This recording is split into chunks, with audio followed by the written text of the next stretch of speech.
This segment is brought to you by the Kansas Soybean Commission. The Soybean Checkoff. Progress powered by Kansas farmers. Welcome back to Farm Factor and the Kansas Soybean Update. This is the Kansas Soybean Update. It's brought to you by the Kansas Soybean Commission. The Soybean Checkoff, progress powered by Kansas farmers. Keith Tapp joins us. He is a soybean producer from Kentucky and serves on the executive committee of the United Soybean Board. Keith, USB is working side by side with the American Soybean Association and U.S. Soybean Export Council, really looking at what we see demand-wise, but what we see out there is potential future markets for U.S. soybeans. As you know, the Soybean Board is responsible for the investments that the farmers check off of their beans, and we do that by research in the markets that are developed through that and through the products that we come up with, and then trying to develop markets in other nations or other countries. Okay, so we get a project together, we get a new use. We need someone to help get that implemented. That's where the American Soybean Association comes in. They can go and lobby for this for whatever registration needs. We cannot do that with our checkoff funds.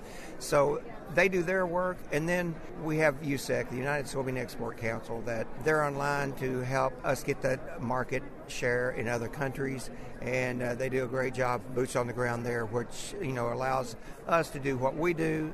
ASA does what they do. We work great together as a team, as a soy family, and trying to get markets developed and then get markets moved and better serve the soybean industry. And it's always a constant state of work to develop the markets you're currently in, but to find those new markets too.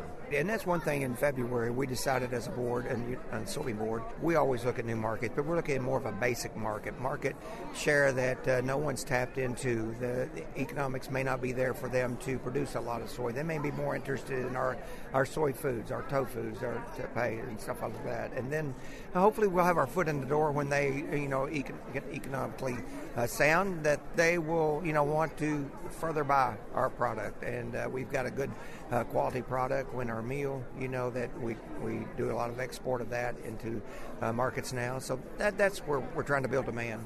Especially to feed animals, protein-wise, to be able to do that. It's such a great product to be able for those countries to be able to use. Absolutely, and that's we're trying to help them, and in turn that will help us.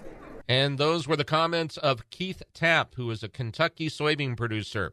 He also serves on the United Soybean Board's executive committee, and he joins us on the Kansas Soybean Update. It's brought to you by the Kansas Soybean Commission. The Soybean Checkoff, progress powered by Kansas farmers. Learn more at kansassoybeans.org. For Kansas Soybeans, I'm Greg Akagi. Hope you enjoyed this week's Kansas Soybean Update. Stay with us after the break for more with Kyle Bauer and Stacy Hamey. What if U.S. soybean oil were an industry sensation? If end users started asking for it by name? That future is here. The time is now. To meet customer demands, the Soybean Checkoff is investing in varieties that produce oil with increased functionality. A message from the Kansas Soybean Commission, the Soybean Checkoff. Progress powered by Kansas farmers. All over the country, more and more communities are making the change to biodiesel made from U.S. soybean oil. And the decision continues, improving the health and welfare for millions of Americans while adding billions to our national economy.